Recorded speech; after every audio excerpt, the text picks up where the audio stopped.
So the today's topic is that we are going to discuss is the wait a bit. Let me So today's topic is antigen antibody binding. So before discussing the antigen antibody binding, we'll discuss it tomorrow. Today we will just discuss briefly about the antigen. So must have studied about antigen long back. So we'll just recapitulate the concepts. Okay. Okay. So let us understand what do we understand by antigen. So there are two terms here. One is called antigen and one is called immunogen. So that is why we have two types of properties. So one is called immunogenicity, okay, and another one is called antigenicity. So when we talk about immunogenicity, so it means that immunogenicity is the ability to induce a humoral or cell-mediated immune response. Okay, and the antigenicity is the ability to combine specifically with the final products of the above responses. That means you see the every immunogen is an antigen, okay, but every antigen is not an immunogen. Okay, the reason is that there are some molecules, small molecules, say for example the haptens. Okay, so haptens are the small antigen molecules. So these molecules, okay, they cannot stimulate immune response. But if somebody helps them to stimulate immune response, so they can react with the products of the immune response. So what is the products of the immune response? So these are basically the antibodies. Okay, so immunogens are those compounds which has got the capability to stimulate immune response. It may be CMI response or it may be HI response, humoral immunity. Okay, so this humoral immune response deals with the production of antibody. Okay, so immunogen is that compound which has got the capability to stimulate immune response, maybe humoral or cell-mediated immune response. And antigenicity is the property of the compound that can only react with the final products. That means that can react with the antibody. Okay, but it cannot stimulate production of antibody. Okay, now we will discuss about the factors influencing immunogenicity. Okay, so the factors influencing immunogenicity, it is of two types. So one is the nature of immunogen and second one is the nature of biological system. So first of all, let us discuss about the nature of the immunogen. That means in this case, we are not talking about the individual to which the antigen or the immunogen is going to be injected. We are simply talking about the immunogen. What are their property? So number one is the foreignness. That means this antigen, it is of two types. One is called foreign antigen and one is called self antigen. So self antigen means there are many proteins present in our body, okay, to which the immune response is not stimulated, like say for example the sperm proteins. So these are immunogenic, but the immune response is not stimulated. But of course in case of sperm proteins, these proteins are, they are present in that position where the immune surveillance does not occur. Then second one is say BSA or bovine serum albumin. So bovine serum albumin also has got it is also an immunogen or antigen, but against with this, the immune response is not stimulated in the animal where it is present. Okay, so foreignness means, say for example, if you take a BSA, let us say from cattle, okay, if you inject it to the goat, so what will happen? Because goat and cattle, they are phylogenetically related, so immune response stimulation will be less. Okay, on the other hand, if you take a BSA from say this albumin, if you take from birds, and inject it to the rabbit, then there will be some stimulation of the immune response. That means, what it means is that you just take the antigen, okay, from a source which is quite distant phylogenetically, okay.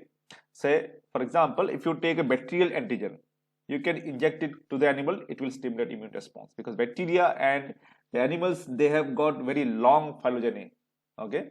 So that is why it will react. That means they are more foreign. Then next comes is the molecular size. So molecular size, the antigen molecule, the protein molecule which are small, say peptides and all, so these cannot stimulate immune response, okay. To stimulate immune response, they should have some some particular molecular size is required, but exactly this molecular size is not the exact phenomenon, because there are a lot of antigen which have got small molecular size, and they are having they are having immunogenicity. And on the other hand, there are some molecules which are very large, which are having large molecular size, and the immunogenicity of this kind of molecules, it is less, okay. So there is this is not the only criteria, but of course those molecules which are very very small, okay, they do not stimulate immune responses. Say the amino acids. Amino acids generally do not stimulate immune responses. Well, then comes is the chemical composition and heterogeneity. Now you see, what is the chemical composition and the heterogeneity. Now what it means is that, see, if you use a carbohydrate, okay, so carbohydrates are also immunogenic, but you know the carbohydrates like polymers, they are of two types. One is the heteropolymer and one is the homopolymer. The cellulose, sucrose, I mean not sucrose, cellulose, then starch, then glycogen. So all these are polymers. They are polymers of glucose. So since the cellulose, starch or glycogen, so these are homopolymers. So they will not induce immune response because there is no heterogeneity. But on the other hand, the heteropolysaccharides have got the capability to stimulate immune response. Example is the lipopolysaccharides. Okay, so lipopolysaccharides can stimulate immune response because these polysaccharides, they are made up of different types of monosaccharides. So that means there is a heterogeneity present over there. Now second is the chemical composition. Okay, so chemical composition, what it means is that what type of chemicals are there. Okay, so if the compound is made up of those chemicals which are inert, that means the antigen that has got that is having some compounds which are inert means they do not react with the antibody. So this kind of antigen will be having less immunogenicity. Okay, then comes is the lipids as antigen. Then comes is the lipids as antigen. So what is that lipids as antigen? You know, normally the lipids are not immunogenic, okay, but those lipids which are mixed with the proteins, for example, the antigen of the mycobacterium. So these antigens, they are the mixture of the protein and lipids. So that is why they are immunogenic. If you remove the protein component, so only lipid will not be able to induce immune response. Okay, then susceptibility of the to antigen processing and presentation. Okay, so this is the topic which we can discuss in the subsequent classes. So exactly what do you mean by susceptibility of the antigen processing and presentation? Let me show it in the whiteboard.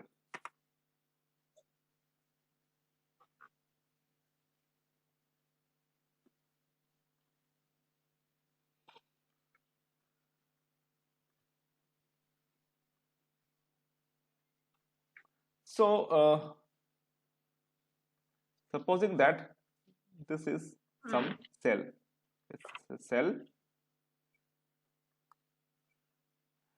and let us assume that this is an antigen. Let me make it bigger.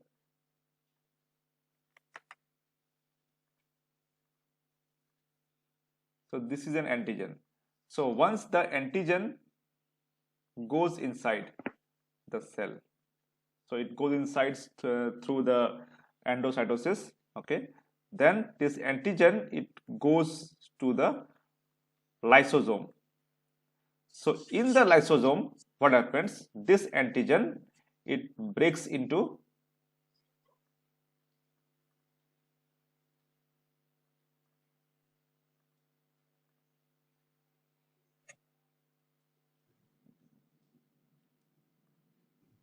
so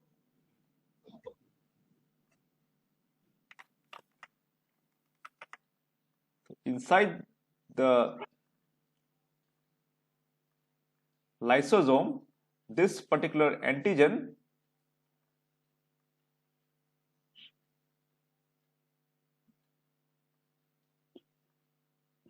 it breaks down into small peptides, because the lysosome has got some enzymes which we call proteases. So these proteases acts on this antigen, it will break it into small peptides. Okay, so these peptides, these are called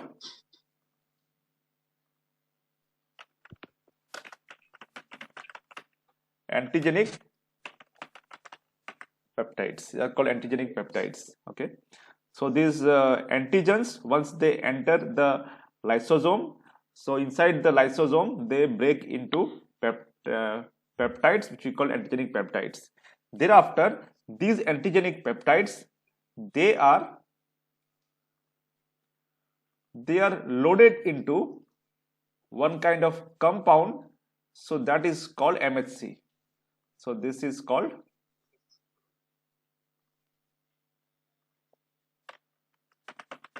MHC, major histocompatibility complex. So in this case, as the antigen is coming from outside, so we call it major histocompatibility class 2. So we'll discuss later on what is class 1 and class 2.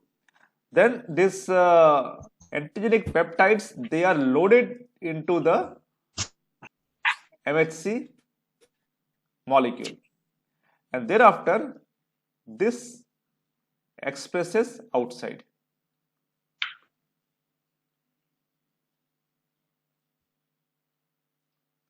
This is the peptide, and then it is expressed outside.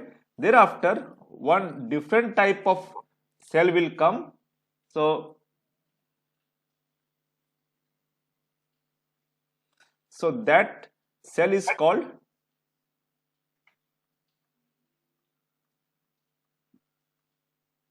T helper cells. So these T helper cells, on their surface they have got a receptor. So this receptor is called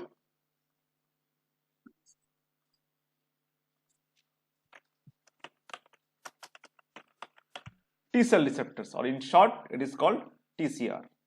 Okay, now what will happen? Let me remove this.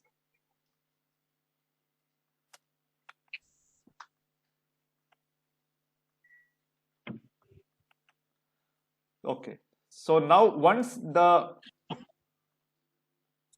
major histocompatibility complex, okay, that is attached to, that is carrying one antigenic peptide, okay, so this will be displayed on the surface. Now this will be recognized by a T helper cell. Okay, so after its recognition, this T helper cell, it gets stimulated. So after stimulation, it produces some cytokines.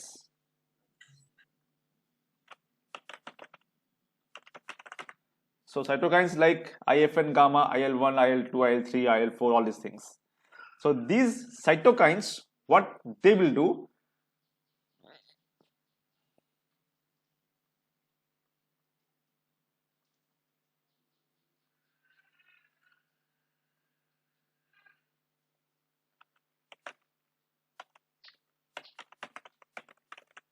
stimulate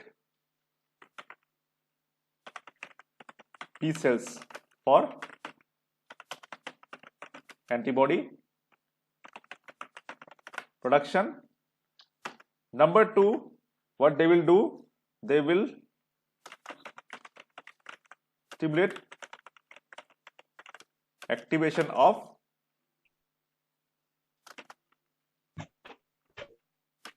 TC cells. So TC cells means these are cytotoxic T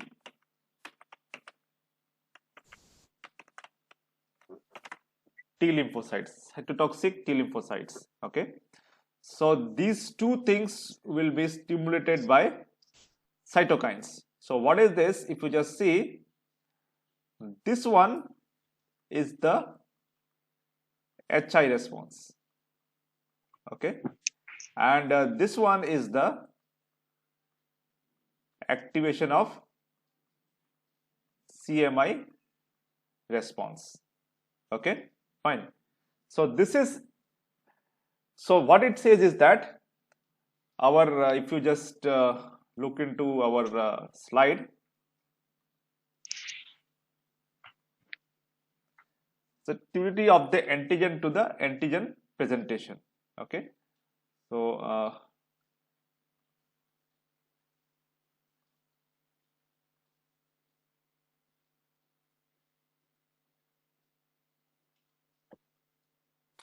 okay, fine.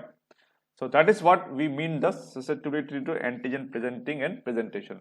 That means in this case, if we just go back to our whiteboard, so here what you are seeing is that this antigen is taken up, okay, then it is put in the this one lysosome, okay, and then it is broken down into peptide that is presented, that is attached to the MHC.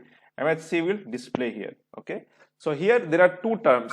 If you see, there are two terms that we are mentioning in my fifth point: susceptibility to antigen processing and presentation.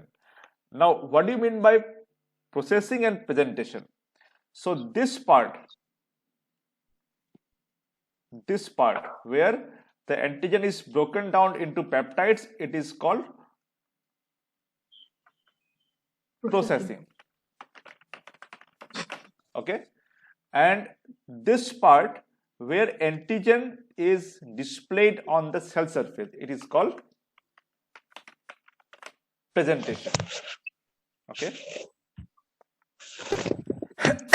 this part is called presentation. Okay, so what it says is that the antigen, okay, it should be, that means it should be susceptible to processing. That means the system should be able to process the antigen to make the antigenic peptides. Number one. Number two, these peptides should be able to bind the MHC molecules. Okay. If the antigen is unable to get processed, so what will happen? This complete reaction will not happen. Number one. Number two, if the antigen has undergone processing, but it has failed to be loaded on the major histocompatibility complex. So in that case also, what will happen? Processing is done, but the antigen is, antigenic peptide is not presented. So in that case, if it is not presented, then this activation of T helper cell, cytokine production, all these things will stop, it will not happen.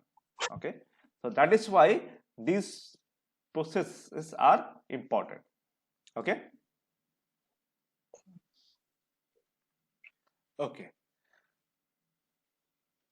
Now, this was what we have discussed. It is the nature of the immunogen.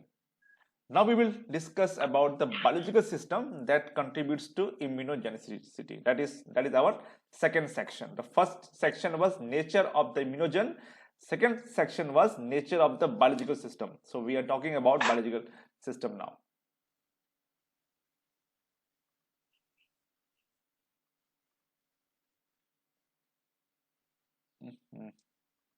How to remove this?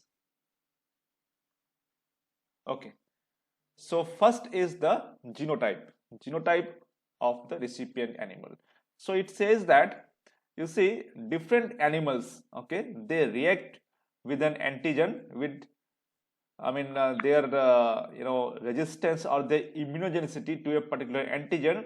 Okay, it also depends upon the genetic makeup of the animal. Okay, even you will find that if you are using mice in your laboratory, so mice which you are using, these are inbred mice. Although they are inbred, but still you will find that the this antibody response of a particular mice is different from another mice. It is not that all these mice, they have been taken from the same colony, they are from the same mother, so their antibody response will be exactly equal. It is not like that. Still there will be variation. Okay, then apart from that, if you are using the outbred mice means the mice you have taken from different sources and different colonies. Okay, so outbred mice, you will get a lot of variation in the antibody response or immune response. Then the second thing that comes here is the immunogen dosage. As the name indicates, the extent of the antibody production or extent of the CMI response stimulation, it depends on the immunogen dosage. Okay, so whenever we prepare a vaccine, so first of all, before using it as a vaccine, we will have to standardize its dose, and in which dose it will give you good immune response. So one thing is to be remembered, that it is that if you make a graph, suppose you make a graph, and here say this is the dose of antigen, and this is, say, you can say the antibody response. Okay, so it is not that this graph will go like this. It is not like that. Okay, you go on increasing the dose, so antibody response will go on increasing. It is not like that. Rather, the thing is like this.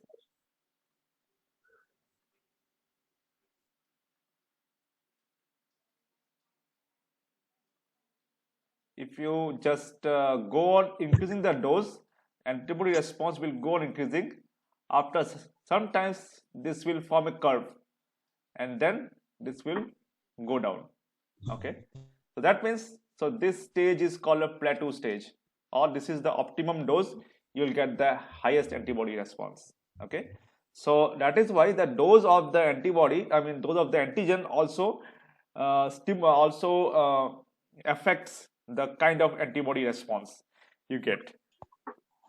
So you know that if you have studied in microbiology, this could be there is a thing called antigen excess, antibody excess. All these things are there. Apart from that, there is another thing that is called tolerance, immune tolerance.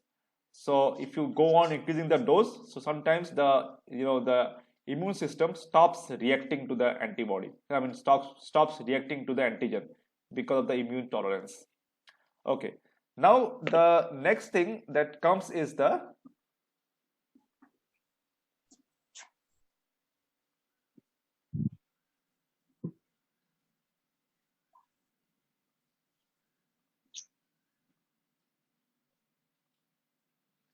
route of administration.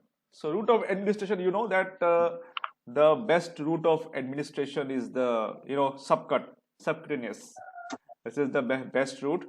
So, but how the route of administration, it affects the immunogenicity.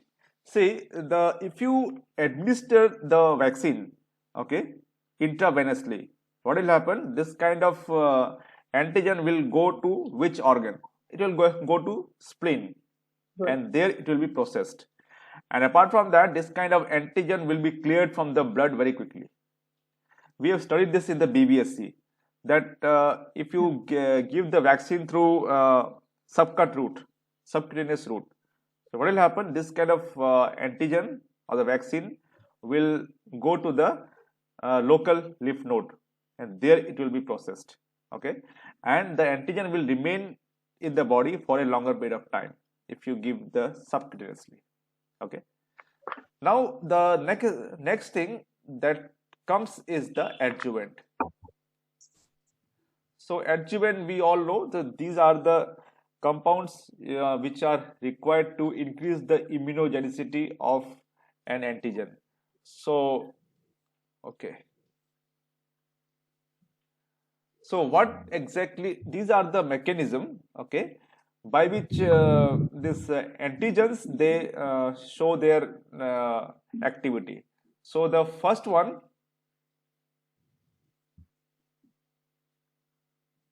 is the antigen persistence is prolonged. So for example, the most important thing that comes here is the alum based vaccines. I mean alum based adjuvants like aluminum sulfate phosphate antigens, aluminum sulfate containing adjuvant. So these adjuvants, what they do, they keep the antigen molecule in the site where it was injected, and then from there it is slowly released. It is called depot effect, okay, where the antigen forms a depot and from there it is released slowly to the circulation. That is why this kind of antigen, it remains in the blood for a longer period of time. Then the second one is the co-stimulatory signals are enhanced. What is meant by co-stimulatory signals? In this case, it means the cytokines. Okay, so cytokines productions are stimulated or enhanced by these adjuvants. Okay, so examples like calcium phosphate nanoparticle adjuvants and all. So they have got this property. Then the local inflammation is increased. So when you use the oil-based adjuvant, so in oil-based adjuvants, what happens? It gives, you know, the area where you inject, so that area gets swollen. That means that area you get the local inflammation. So when you have the local inflammation, so this attracts the macrophages and all, okay, and they help in processing of the antigen. Okay, then lastly, it is the non-specific proliferation of lymphocyte is stimulated. Okay, because the lymphocytes, you know, there are two types of lymphocytes which work here, B and T lymphocytes. Of course, there is another type of lymphocytes called NK cells, natural killer cells. So these lymphocytes, they are stimulated. Okay, fine. So they are stimulated and their growth is stimulated, and these lymphocytes, they produce antibody or they go for, you know, this CMI response and all other things. So these things are stimulated through these four pathways.